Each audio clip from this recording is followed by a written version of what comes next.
Welcome, everyone, to the late December Interstice podcast, episode 8. And I'll start off by saying I got a lot of great emails this time into my davetrippingon@gmail.com to be answered on the podcast second half today. And if you would like to be one of those people, please do write me there. That's davetrippingon@gmail.com. And we'll get you and your question incorporated into the podcast. So today, I thought it would be fun starting off, as long as it's Japan. This needs to have a Japanese core to it, what we're talking about. It's good for a topic. And I, a couple of weeks ago, had such a interesting experience going out that I wanted to share a little bit of a story time here on the Interstice podcast. So where I've talked about experiences far, far in the past, this is a little more recent and a little more ridiculous. So it's a lot of fun to talk about. I have been studying really, really hard for the JLPT3, and that had finally wrapped up. And so I thought I would take some time to myself. I would go into Tokyo, I would relax, go out, socialize, and as well work on my new project, which is Udacity.com, working to become a software engineer for Android. And sprinkled in there, of course, is me going out at night to have drinks. I'm not one of these people. I think I've said in the other podcasts I've had that I'm one of these psychos who doesn't mind going out alone or eating alone. It's relaxing to me, and I like the potentiality of it, that you could go out and anything could happen to you, and absolutely it did in this instance for me. So I'm the wonderful friend who's been in a number of podcasts of mine that is known as Drew. He is known as Drew, and he is a place that he's let me use when I've gone to Tokyo, and he's in Kyoto for business. Incredibly kind act. And this weekend was no different. He said, I'm out of town. You're welcome to use my place. The guy's a saint. So I went there, and I actually had a date single these days. And the plan was that I would go in and I would have a date. And as I arrived that evening, I would go out to meet that person. That was the plan. But as we know, the plans of mice and men do oft fall apart. And about 20 minutes away from my arrival, getting into Tokyo, I get the message, would you hate me if I were to cancel on the evening's plans? I said, no, I couldn't care less, because this is the dating game. If you don't anticipate that people are going to drop dates and disappear, then you really don't know what you're in for. There's going to be a lot of that. So I don't resent you. I just don't think about you at all. And so the date was canceled, and I had to go about thinking, what is it that I'm going to do to entertain myself now, since I've come in for the evening? Now, that could be as simple as playing video games, because I rarely get a chance to do that. And I love games. I love the art that they have and the way that they are truly evolving over the last decade. But that wasn't really my intention this evening, because I'd come in to enjoy some lovely female companionship, and I was going to attempt at least to be social anyway. So I thought what I'll do is I'll go out and I'll stuff my face at one of my favorite izakayas, which there's about 8 locations around Shibuya Station. It's super popular. It's called Torikizoku, and I love yakitori, so I thought that I would go there. And then afterwards, I'd kind of scouted out, there were a couple of bars that I could go to, which would be fun. I'd have some drinks, run into some people, strike up some conversation. Well, I got out the door and I headed up to Torikizoku. And by the time I got there, when I entered through the door, the attendant at the front said manseki. And so that basically means all the seats are full. So you are shit out of luck, which is, you got to take that on the chin. There's nothing that can be done if it's manseki. And so I thought, when I went up the elevator, that I saw actually within this building, like I so enjoy in Japan is like the way space is utilized, in that every square inch of it is assigned to something. And I saw at least 3 bars on the elevator on the way up to go to Torikizoku. And I thought, well, at the very least, I could go to this bar and I could have a drink, wait a little bit, and then go back to Torikizoku.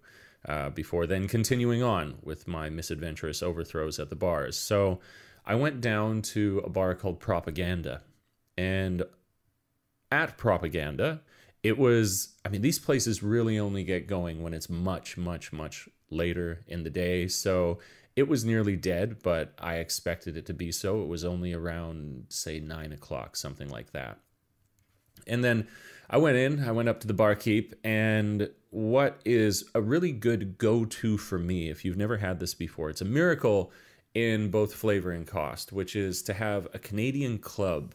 A Canadian Club is a rye whiskey, and it's super cheap. You get it with Coke, and it's absolutely delicious. Also, hot tip, it's really, really good for the winter vacation. If you're around the time as it is now, where you're looking for cheap drinks, and many of them, it's a good thing to get. But I haven't been to a bar in a little while, so I've forgotten exactly how brutal the prices are when you go to these bars. I've been saving money because I've been paying for these courses and saving. And so I go up, and for a single Canadian Club and Coke, it was 1,000 yen.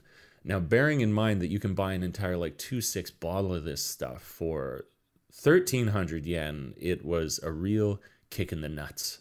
I'll say that.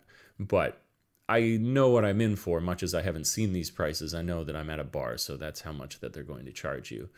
So I had my drink. I sat, chilled out a little bit, and I noticed that there were a couple, I didn't know at the time, but Swedish girls off to the right of me. There was a group of 3 of them, a flock of 3. And I don't always smoke, but when I do, it's when I drink. And I do that again occasionally. And I grab myself some cigarettes. And something that you can never overestimate the value of this, it's really, really nice. An element of smoking is that it's incredibly social. It's an excuse, far less awkward, to speak to someone than walking up to them.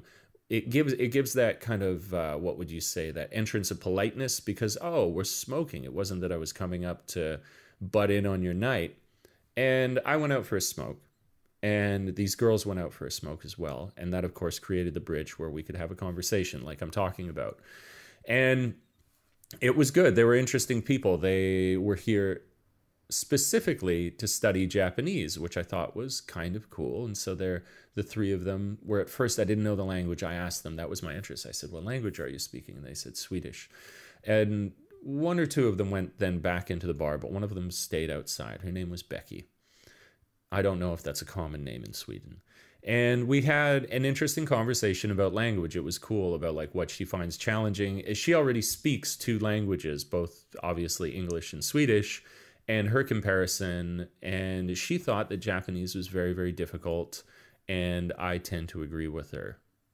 We had a great conversation, and after the cigarette wrapped itself up, she excused herself back in. I said, don't let me keep you, because obviously her friends are waiting inside, and the cigarettes concluded, there's nothing more to be done here. Now you're just hanging on to threads. So we both go back into the bar. And I'm thinking enough time has passed at this point that I should be able to go back up to Torikizoku and have myself a nice, delicious dinner. So I went back up to Torikizoku and did just that. And it's a funny thing. I remember when I first started going to Torikizoku, I think it's because it was with groups of people that I was like, oh, it's so inexpensive. Torikizoku is not inexpensive. I mean, you could be modest there and it would pan out a lot better than the amount that I eat. But when I eat there, it's probably running me about 3,000, 4,000 yen, that's not a light meal cost anywhere. That's like, yeah, you're spending a little more money at that point. So I got down from spending my 30 or 40 bucks on dinner, and I'm not sure what it was this time, but I felt like going. I don't usually go to places that are very popularly foreigner. I don't specifically hunt that out. Like, I'm not going to the hive of villainy and scum in the universe known as the Hub. The Hub actually has fun happy hour times, but I don't often go there. And it's not as though I'm avoiding it, but I'm not making a point to see foreign people. But for some reason, I felt like that this evening. I was like, why not see more foreign people around? And so there's this British pub that's called the Hobgoblin. And I was at this point thinking, I'm going to be responsible. I now want to maybe shut down the night a little bit earlier because it'd be cool if I could get up the next day and have aspirations to go and shoot, to go and do some photography. I had big dreams at this point, big dreams. And so I thought I'll go over to the Hobgoblin and I'll have one last drink, because I had the drink down below. I had a bunch of these things. They're called megas at Torikizoku, which are these massive, super cheap beers that don't qualify for their like hop content to be considered fully a beer. And I had like 3 of those, bearing in mind, before I even went out for this expedition, when I was at Drew's place, I had about 3 or 4 whiskeys, slowly, like a gentleman. But I was definitely at this point feeling the buzz. It was great. And you have to catch yourself, or I have to catch myself early, because then, of course, that's when your, what are those things called? Your, I can't remember now. Your reservations about having a crazy night are breaking down, because now you're starting to feel it like, yeah, this is fun. Maybe I could stay out longer. I could talk to those people. This isn't so awkward. I'm a superhero. And I wanted to nip that in the bud before I went all out. I'm not good at nipping things in the bud, so to speak. And I went to the Hobgoblin, and here's probably, yeah, this is definitely where the night was going to take a turn, or one of the first turns. So we got to the Hobgoblin, and it was busy enough that there was a private party in the Hobgoblin, so you couldn't go in there. And next door, they had redirected people to this other bar, and I was like, I don't really like this other bar. I don't want to go here. And so it occurred to me then, well, I suppose there were the Swedish girls back in that first bar, so I could go there again. And it's later now, so you could expect to be a little more bumping. So I went back to Propaganda, and at Propaganda, I grabbed myself another, what was it, the Canadian Club and Coke, and started to survey the room, which was now filling up with people. It's becoming a more interesting place, and the music was good. Again, not sure if that was lowered expectations as a result of the drinking, but I did enjoy the music at this point. I was starting to feel it. And then this sign caught my eye, where I discovered a couple ways that you can end up speaking to more people in this evening. One, obviously, that's you can have a cigarette with people, and that creates a bridge. But I saw this sign above the bar, and the sign said, if you were to purchase over 6 shots, then there's an incredible deal. And I thought to myself, well, at this point, how can I not? If there's a great deal on it, it'd be criminal not to take them up on this offer. And I thought, there's not even still that many people. This is a quite small bar. There's not that many people in this bar. So they've come out. We've all suffered through our weeks. Life is tough. And so extending a kind gesture to your fellow man is something that we probably don't do often enough, and I wanted to this evening. So I went up to the barkeep and I said, you know what, we're going to do that thing. We're going to do the 6 shots, but we're going to do a round for the whole bar. There's only about 10, 13 people in here, so I won't break the bank to do so. And I discovered this evening, little did I know, that if you buy everyone a shot in a bar, they like you much more. And I got into some great conversations afterwards, because I walked around dropping off all the shots for people. I wasn't going to obviously have the bartender do that, or a waitress, because you bought the shots, you should deliver the kindness. So I did. I went around, and people were super open and talkative once I gave them this shot. And I met some really, really interesting people. And at first, I was actually bought a drink after I dropped them all off. There was a guy who said, that was really, really nice of you to do. Where are you from? Blah, blah, blah. And he grabbed me like another beer or something. And an interesting conversation with this Japanese gentleman and his Caucasian friend, white friend, older dude, who was in information technology and had been in the country for many, many years. And really started to establish in the room that I was having a good time. Another song that I enjoyed came on. I'm starting to feel it bobbing to the beat at this point. It's really good. And I got it in my head at that point now that I would really enjoy another cigarette. That's another thing. As I drink more, cigarettes start to go down like water. And I stepped out again to have a cigarette. And at that point, 3 people who I'd seen inside, it was 2 guys and this one quite cute blonde girl were outside having a cigarette as well. And we struck up a conversation, as you do, over a toasty cigarette. And they were from Australia. And I have not known in my life that many Australians, but they do come with a reputation for being open-minded partiers, people who like to have a good time and have a spirit to do so. And I'm happy to report that these three were no different. And so they asked me, do you know of any good clubs around in this area? Could you break them down for us? And I thought, well, I'm about to wrap up my night. The least I can do is help these three young party goers to have a good evening. So I started to list what I knew. And that was, there's a place not far from us there called A-Life. A-Life is your sort of, it's fine. You could drop tons of money there, or you could wait in line and it'd be your average club. Just nothing super crazy to report, but you had a good time. There's lots of good dance floors. There's decent music. It's good. It's standard.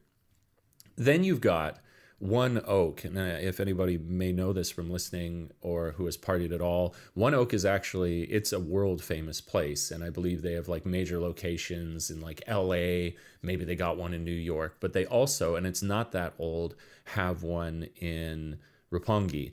And One Oak is definitely where you are going to drop a lot of money. Like if you were to do bottle service there, if you were to do the get yourself a table, buy a couple of bottles, have a place to sit down, that kind of thing, like you're not going to get a table there, I don't think, for less than $1,000. It's going to run you a few shekels. You're going to have to have squirreled away a few nuts for the winter if you want to have a place to sit and a couple of bottles of goose on your table to enjoy your evening. And I gave them that option. And then there is a third. It's the, of these three places, it would be the lower and also the, in terms of dimensions, quite simply, the smallest as well. And this one, I think it has like a predator, like the alien from that movie Predator outside, and it's called Jumanji. And Jumanji is going to have a very low cover charge. Not that drinks are going to be really, really cheap inside. I'll get to that. It's a bar like any other, but probably easier to get into. There's not going to be a massive line, all that. And so we discussed, which would be the best of those three to go to. And they said, well, we're not looking for anything pretentious. We just want to have a good time, mate. And I said, all right, that sounds cool. Let's do that. So why don't you guys go to Jumanji then? And then they turned to go but then they looked back. They paused and they looked back to me and said, well, did you want to come out tonight? To which I immediately answered, no, I wanted to be responsible. I was planning on going shooting, and I'll probably cut it off here so I don't do anything stupid. That probably happened in an alternative universe where I'm much more successful a person than I am now, but I instead immediately said, yes, that sounds like fun. I've had enough drinks at this point that I don't want the party to stop, and I'm drawn to exceptional situations where my night so far had been so random. I've never bought a round of shots for a room before, and that was fun. I've never then enjoyed the social lubrication that occurs as a result of having done that. I've never then been invited by a group of mid-20s people to go out to a club after said experience of buying the round of shots. Those people have never been from Australia. So it seemed like a great idea at the time, and I wanted to go along. So we headed on over to Jumanji. Jumanji had the benefit as well of being super close to where we already were. I think we needed to walk down the block, take a right, and there was Jumanji looming up in the evening, its sickening neon glow vomiting out from its door.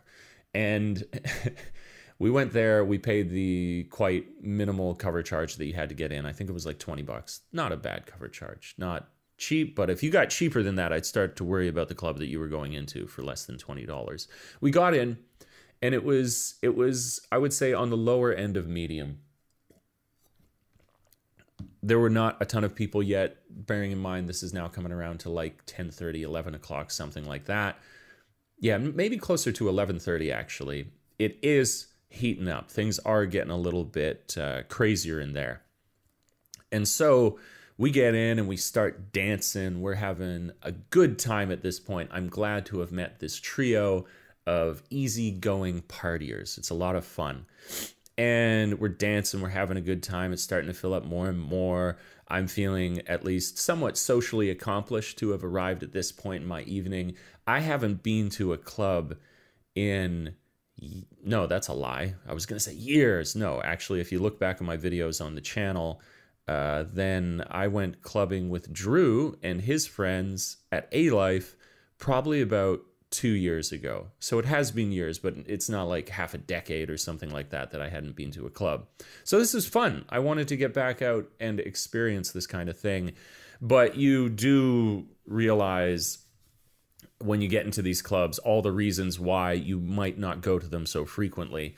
Where at one point I've been dancing now, shaking the body for like, oh, somewhere around an hour or something like that. We're probably coming up on 1 o'clock.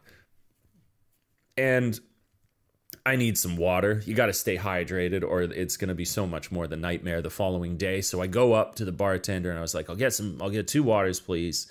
And then he says, that's 1,000 yen. I was like, no, maybe you misheard. I just want water. It was like, yeah, we only have bottled water. And I'm sure, again, this is a common thing in clubs, but it pisses me off because back in Canada, if you go to clubs, they just do it from the bar tap. Of course they have water on the bar tap. You don't have to buy bottled water. And the waters they're selling were these little like micro, like barely less than a can of like Coke or something like that water. People are going to die in there. It's too hot. So this is me seeming like a little bit like an old man here. But so I got back out to the dance floor and they bought me a round of drinks, the Aussies, and I bought them a round of drinks. And I felt like we'd kind of bonded as a party group at this time, although I still don't know their names. So I'm not sure how I got that far. It shows you don't need names. Names are extraneous, unnecessary things. So I got them some water. We're having a good time. And it is now bumping. It is filled. It is packed. Really, really, really starting to become a partiest night. It's a lot of fun. And we're doing all the cool things. We're like jumping up and down with each other in a big group. We're joining other groups to dance with. I'm like lifting them off the ground, shaking them around and stuff. Having a great time. You know, unhinged, uninhibited. You lose your inhibitions. That's what I was saying earlier about the drinking. That's the word, inhibitions. And so the inhibitions are gone. They've gone to sleep for the evening, and we're having a lot of fun. And then, this is interesting. I'm not sure how I pass this point, but I got to the point where I didn't black out. It just happened so naturally that I don't remember how it happened, that I am now suddenly not dancing with them, but I'm dancing with a quite attractive girl who was dancing near us at some point. And I can even realize as I'm like dancing that I don't remember how I ended up in this state. And that's, sometimes you don't need to know why. And her and I are having a great time now. We're dancing. I'm looking over at them, but they're obviously okay. And we're having a great time. Things are getting pretty hot and heavy, and we must have danced for another like hour and a half. It is wild how time passes when you are having a good time and you've probably put down about 15 drinks. It is incredible what that does to time dilation. And I took a break, though, at one point. I went outside, and I was with the little cute blonde girl of our group, and we got in a conversation. And she, at that point, did ask me my age, where I think far more sheepishly than I needed to, I responded and said, oh, I'm 34. How old are you? And she says, guess. And I was like, wow, you're probably like 29. And she said 25. I was like, that's not bad news for me. And her response to my age, I believe, was, you're doing well. I was like, oh, okay, thank you. I like to think so. I take care of this body. And then I got back in. I found that girl I was dancing with again, and we started to have a good time. And it's heating up. It's getting heavier. There's heavy petting. There's grinding. There's a lot of adult things happening at this point. And I'm thinking perhaps that this night can end in a really wonderful way. So it wraps up probably at about 3 o'clock. She says, do you want to get going? We should get out of here. And I wasn't about to argue with that. So we get out the club, and I realized at that point that I've lost track of the Australians. And I felt kind of let down at that point because we'd formed this cool party group, this party posse, if you will. And I thought that we would kind of hang out, or if they left, that they would let me know, and I didn't know where they are. So I felt, much as I'm sure they looked over at me and thought, he's doing fine, he's okay, I felt a little bit of heartbreak that my first party posse that I'd spontaneously met in my life didn't bid me farewell when they took off. That's okay. So we're out of the club now, myself and the girl. I don't know her name either, but we've had a great time. And again, that's enough. We don't need names. They are unnecessary. So she said, what do you want to do? And I said, well, I don't live far away from here. So if you want to, why don't you come back to my place? And she said, okay, I was just staying at a hotel. I was like, okay, well, sure. If you want to pick things up or whatever, you can head back there. No big deal. So we go to head back to her apartment, and her friend's tagging along at this point. And this is when I get a little bit suspicious. I was like, why is your friend tagging along back to your room? It's not a big deal, but it seems kind of suspicious. Girls don't usually back to their own room when a guy's present now tag along with each other, unless they're really worried. But I think it was a given at that point that everything was extremely consensual, if that's a phrase that you can use.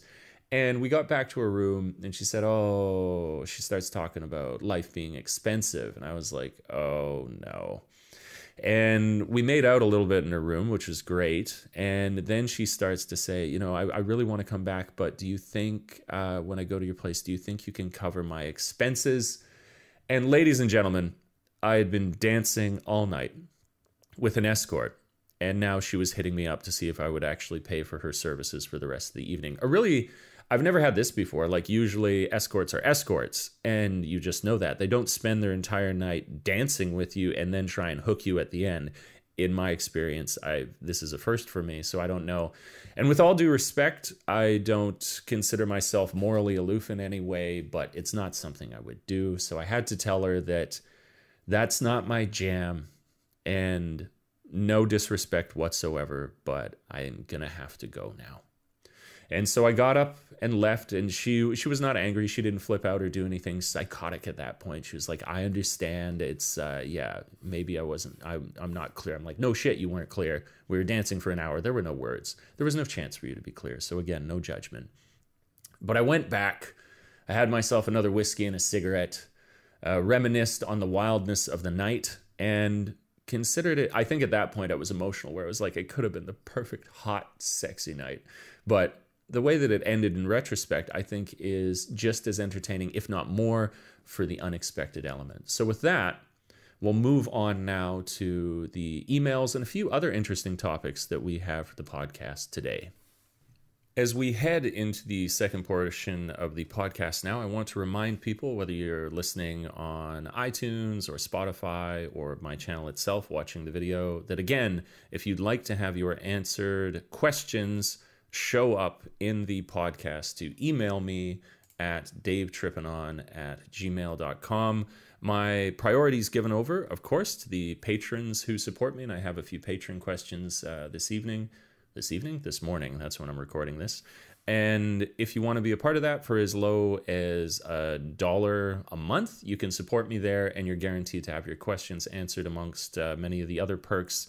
And I think, although this isn't the most efficient way to get it out, I'm going to start doing a bonus podcast specifically for anybody who supports me on Patreon that will cover basically where I try to limit things here to Japan. I'm going to talk about everything that's going on in the life, any interests like movies, games. It'll be this real variety show of all the different interests that I have in my life that I don't think so obviously fit here on the main channel. But with that now announced, let's move on to the questions portion before we do a final topical discussion of one other thought that I had for here in Japan. So the first one is I've highlighted these so I can get to them.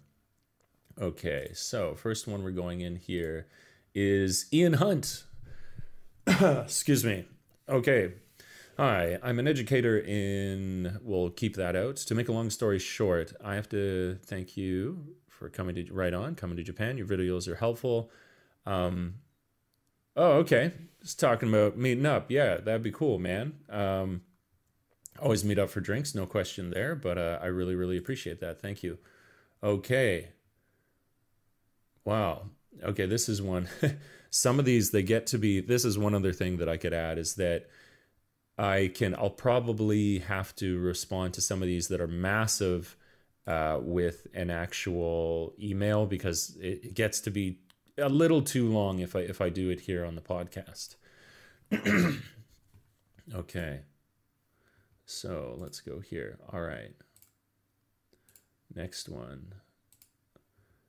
Okay, here we go. This is from Samantha. I'm currently in my third year in university in Texas studying linguistics and Japanese. Cool.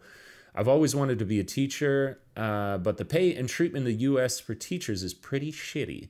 So about a year and a half ago, I started looking into teaching abroad. Hence, I found your channel. Your videos are helpful. Right on. Enjoyed the podcast. Good stuff. Laughed out loud. Got some strange looks. That's perfect. My question is, I'd really like some advice on. I'm currently in the third year. Yep. Advanced Japanese in December. Very good. So that was recently. But last week, my professor approached me to recommend for me to undergrad TA position for beginner Japanese, and I've already filled out the paperwork. I'm about to start next semester, and I'm super excited to actually get teaching experience. Most students in the class will be first-year students, but some will be the same age, older than me. That's interesting. How do I get people to take me seriously without coming off as a bitch? Also, since everyone will be beginners, it's mostly helping with learning hiragana, katakana, basic kanji, and most basic grammar points. Basically just baby Japanese. Are there any teaching exercises you could suggest or practice activities I could implement in the classroom? Okay, this is interesting. This is really interesting, actually. So the first thing that I talk about is how to gain respect as a teacher, how to develop a healthy rapport with your students. That really is an important thing that is not maybe so clear for people, although it might rely on some sort of cliche wisdom. It's very true. So I think the way that you develop the best rapport is, first of all, it's actually by what you don't do. And I think that a lot of people make the mistake that because the inclination is, I want somebody to like me, that you want to be your students, or in your case, I suppose, your students that you're supporting's friend. And by doing so, you're going to wreck the dynamic by which they would respect you as any kind of an authority figure for what it is that they're learning. If you make yourself appear by trying to appeal to them like a friend would, then they won't be able to, whether this is subconscious or consciously, look at the education, look at the tips, the experience that you have like they would at a teacher. They'll look at you like a friend, and peers are not judged and peers are not respected in that same way, where their opinions are trusted as an authority. And so I think the best way to do this is it should be a relief for you, is that what you do, if you want people to like you as an educator, is you focus on your job. You focus on what is it that they need to know? What is it that you're literally teaching them? And you do that really, really well. And then the beauty of this being, once you've gained respect because they see that they came there, again, it's kind of identifying needs. They didn't come there because they wanted you to be their friend. They came there because they want to learn Japanese. And then if you do it in this way, they will become your friend in a healthy way, which is by they respect you for having fulfilled that need that they came there to get fulfilled.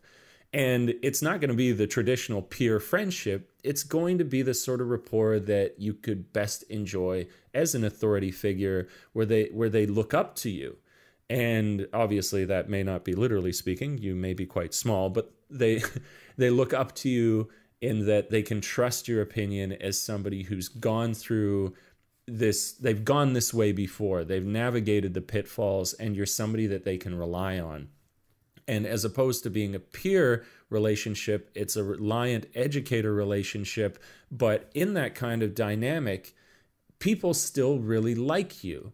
And I think it's that people want to be liked like a friend, but they don't realize that actually being liked and respected as that authoritative educator is in itself a really interesting relationship to have, and one that's unique, where most people will have peer-to-peer relationships. It is a far more unique thing to have a mentor relationship with someone, and you're cutting yourself off at the knees if you go into that with the mindset of first being friends. Be a mentor, do your job well, they'll like you for that, and then they'll have a mentor-student relationship with you, which is a kind of friendship, but one that is necessary in the sort of dynamic that you're hoping to have. You run into all sorts of problems if you try and be their friend in the traditional peer sense. So don't do that. Do what I say, and it's a relief because it means, oh, I don't have to do anything special. I do my job and people respect me for that, and I get to enjoy a mentor relationship. Yes, it's that simple, but it's often the case of overthinking that people run in there, want to do the peer-to-peer thing, and then end up losing respect from their students, losing control of the classroom insofar as they contribute to it, and having a far worse experience than they could have, and having cut themselves off from knowing what it is like to truly be somebody's mentor and the relationship that you enjoy because of that. So the next thing that we had here, so that was how to come off, how to not be a bitch. But then was there something else? Teaching activities that you could suggest to practice for that age of student. What would I recommend? Because this is where some activities are transferable, obviously, because humans are humans no matter what age they are, but I'm in elementary school, so there are some elements there that are tweaked, obviously, because you're dealing with a younger age group.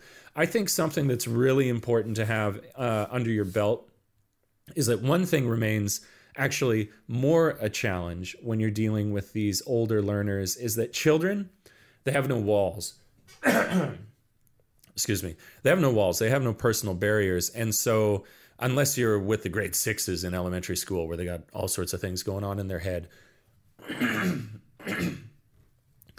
that you are going to very easily introduce concepts, ideas, and activities to young children, and they're totally happy to participate. They're not so self-conscious. That's the word I'm looking at. Whereas adults are incredibly self-conscious and have all these hang-ups about making themselves vulnerable to criticism. And so what can be really, really useful is very practical warm-up ice-breaking exercises. And one of the ones that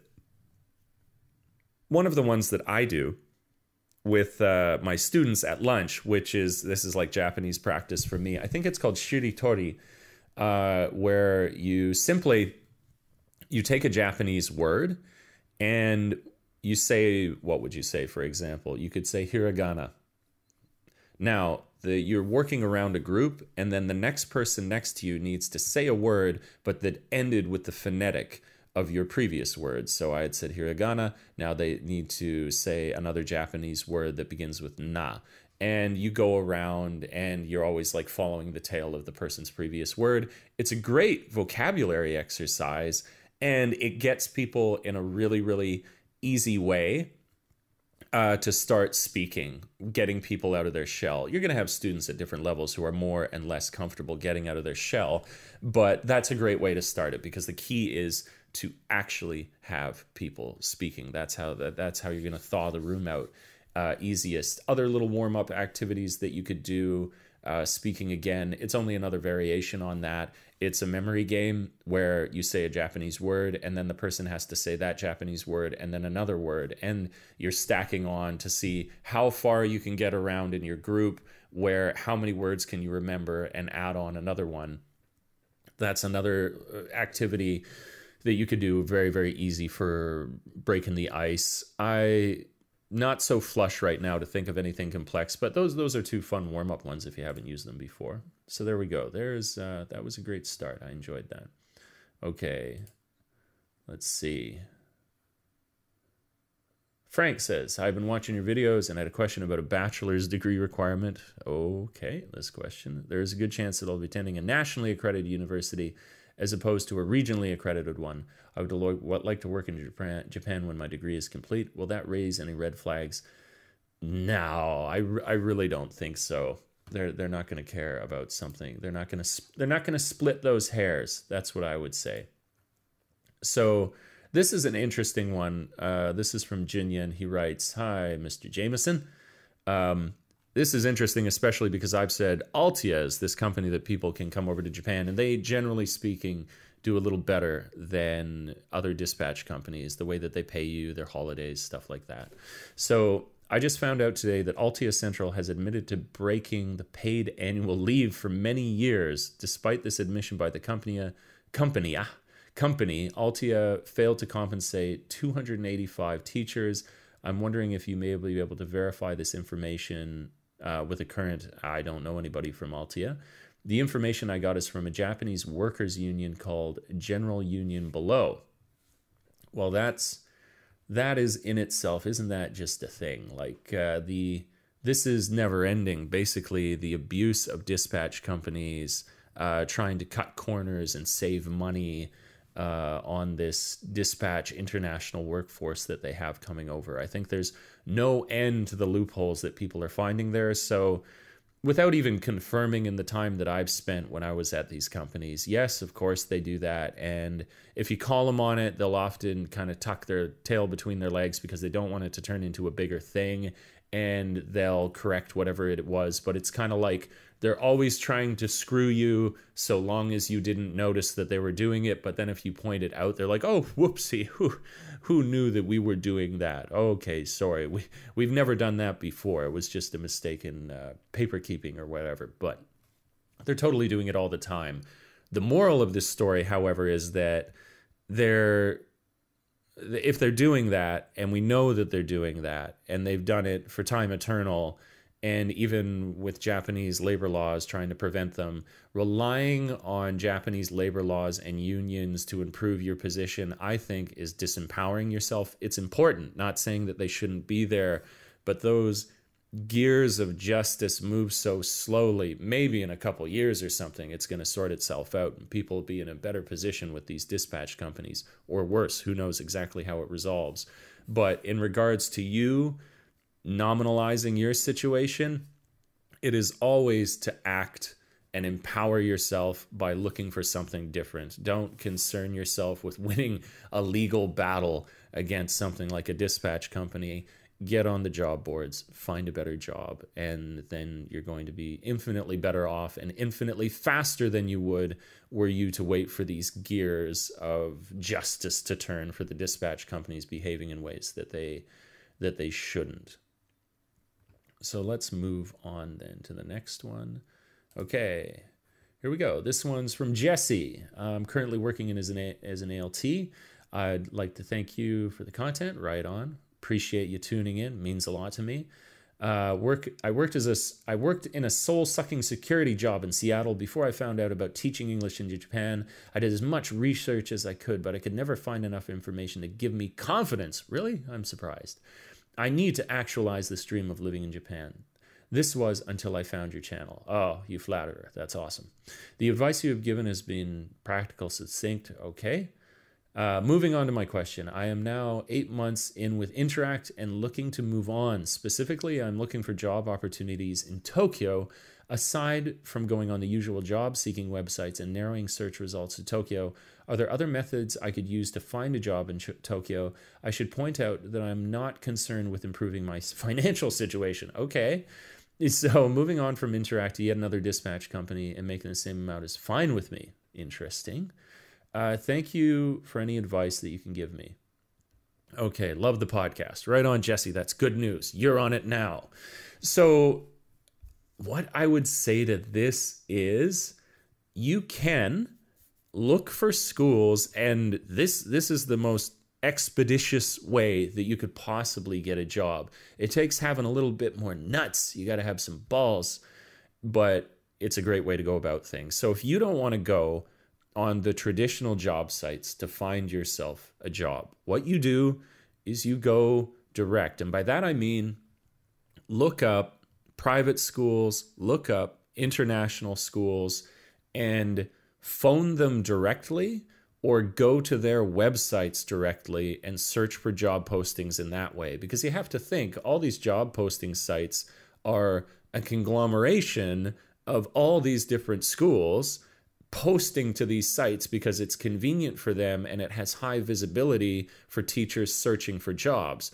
They as well always post on their own school website that they're looking for someone, but because people don't look for the school specifically, they never find that that job has been posted. So there's a whole gold mine out there of looking directly at schools and seeing what you can dig up as a result of that. So yeah, if you don't want to go EduCareer, you don't want to go jolt.org or whatever the extensions are at the end of these sites, if you don't want to do that, go to a certain area. Even if you Google it, international schools, find them, go to the website. If the website has a job posting, maybe even if it doesn't, give them a call and see what kind of job opportunities you can drum up. I have a friend who did something like that similarly recently and had incredible success. So this is an option open to you. All right, moving along. These are great. Okay. This is from Nick. First off, love the channel, right on. I'm working restoring local prairies. Okay, interesting. I've accepted an ALT Interact position. Okay, I plan on taking your advice and looking full-time hire to take over the rights of the contract at the end of the year. Nice. I did have a question. Okay, regarding cell phones. I have my own phone, so contracts are not an issue. I was wondering if American phone service would work over in Japan. I would suggest this, Nick, if you're talking about phone service, you wouldn't want to use, maybe what your question is, because I think did you say your phone is unlocked? My phone, I own my own phone. Okay. What you're asking is, does this phone work on the bands that are active in Japan? So that's pretty easy. You can look that up online. I don't know what they are off the top of my head, but you can see what bands, what frequencies they work on over here in Japan, and you can compare that with your phone. And then if your phone's unlocked when you come over here, SIM providers are this virtually invisible subfield of cell service here in Japan that has great deals. You could get something in the way of like a $50 bill with great talk time, over 20 gigs of data, tethering, all that good stuff. And yeah, $50 a month. Probably less. If you're a person who doesn't use your phone that much, you don't need the data. I need the data. Then you can get a phone here for like $20 a month, get yourself like 3 gigs of data, your phone surface set up, and it can be really, really affordable if you have your own phone device. So you can absolutely. And if you do a Tokyo Cheapo cell plan, like what was SIM card plans in Japan, there's like a great website that breaks down all the different offerings that you have there. So you can save some money there, Nick. It'll work really, really well for you. Can you teach me how to not have stage fright, I believe? So this is from Glenn. It's from Belgium. That's really cool. Many of your stories have resonated. That's great. I lived in Fukuoka for a year as a Japanese language student, which got me from 0 to between N4 and N3 speaking included. Very cool. That was the most fun I've ever had and would like to return to Japan. According to what you said in earlier videos, this is the greatest strength. This is the greatest strength large dispatch companies are looking for, but I have a minor issue. I have stage fright for as long as that I can remember. Sitting in a cafe helping 3 Japanese acquaintances with their English is what I enjoyed and done before. Change this situation to me standing in front of a loud and clearly having to stand in front of a loud class and clearly explain grammar points is a dark unknown cave where I've been mauled before. Do you think forcing myself in front of the class will help change the mauling bear into a plushy version? I absolutely do. This is something that I've talked about before, where we have these kind of like reptilian brain responses to fear and anxiety that are based on a period in our history where we lived in caves and we needed to be intensely aware of the things that scared us, because often those things would kill us. Now, in the modern context, in the modern world, we still have these same systems of preservation in our brains, but they're so out of tune with the anxieties and fears and dangers that we have in day-to-day life. And without going deep into the psychology of this, but the volume is turned way too much up on these fears and anxieties we have. And in my experience, that's all I can speak to, that the best way to deal with these is to always, as I'm fond of saying, go towards the fear. And in both cases, why this is so important, why it's equally as important to go towards it as it is that you are not going away from it, is that both create a feedback loop, and both are going to train you to better be able to do the other. So, excuse me. So basically, when you run away, you've taught yourself that you need to run away. And the next time that you go to face something, that anxiety is going to now increase because you ran away from it once. Now it's doubly imprinted in your brain. It's this idea of like the way that we develop neural pathways, the way that plasticity works in our brain, that we can, if you thought about it this way, like going down a mountain, the first time you go down a mountain when you're skiing, there are no tracks laid in the snow. The first time you go down that mountain, it's difficult because you don't know which way to go, but you choose a path, and then that leaves a set of tracks in the snow. Now, when you get to the top of that mountain again, it's pretty self-evident which is the safest way or which you will most likely to repeat, and that's where the tracks have laid in the snow. So it doesn't matter whether that was a healthy choice or a bad choice, it amounts to the same thing, the path that you are more likely now to take through the snow, through your obstacles, and you run from it, you are doubly more likely to run from it again. You face it head on, you are doubly more likely to face it head on the next time that you go through that experience. So my advice is always to go towards the fear. And I would say if you can find little microcosms of exposure therapy, if you can find ways to speak in front of people that's maybe not exactly in that huge intimidating concept, going 0 to 100 is really hard. I think that's natural. But if you can find other smaller ways to do it, it's worth it. Something that I found really, really fascinating is I always wanted to play Dungeons and Dragons when I was younger. But I had nobody to play with. It was a very complex set of rules. Dungeons and Dragons, as I've discovered, where I've come out to where I live now, and there are people who play it and they got me involved with the game, is the most incredible resource to developing your public speaking, because you're forced to act, you're forced to add creatively to a narrative, you're forced to be spontaneous. It's such an irony that a game so associated with people who are antisocial is actually the best way that I have ever observed in my life to train yourself to be a public speaker. So I don't know if you necessarily either have Dungeons and Dragons people to play with, but if you can find game settings where you're in a group of people and it forces you to take on a role where you're leading for a portion of that game, that's another way that you can do it. But underlining anything that I say here will always be that when you feel that fear, walk towards the fear, and you will discover that it's not a bear that's going to eat you, and it is more likely, as you said, a plushy version that you can tear to pieces. Right then, this has been, I'm surprised how time always flies by when you're having a fun, interesting conversation, and I really enjoyed this. There were some great questions here. So thank you so much to anyone listening today on the podcast, on iTunes or on Spotify. Thank you to anyone on the channel today who tuned in. I would love to see who's watching on the channel today. Some comments down below. What was your thoughts on anything? What are some of your wildest stories out in Tokyo or wherever it is that you live? If you would like to have your questions answered, of course, email me at davetrippanon@gmail.com.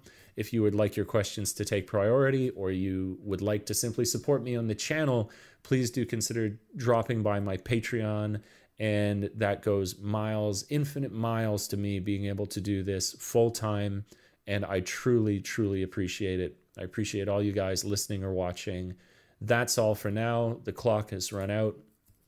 Happy ho-hos for anybody. That Christmas Eve is coming up fast.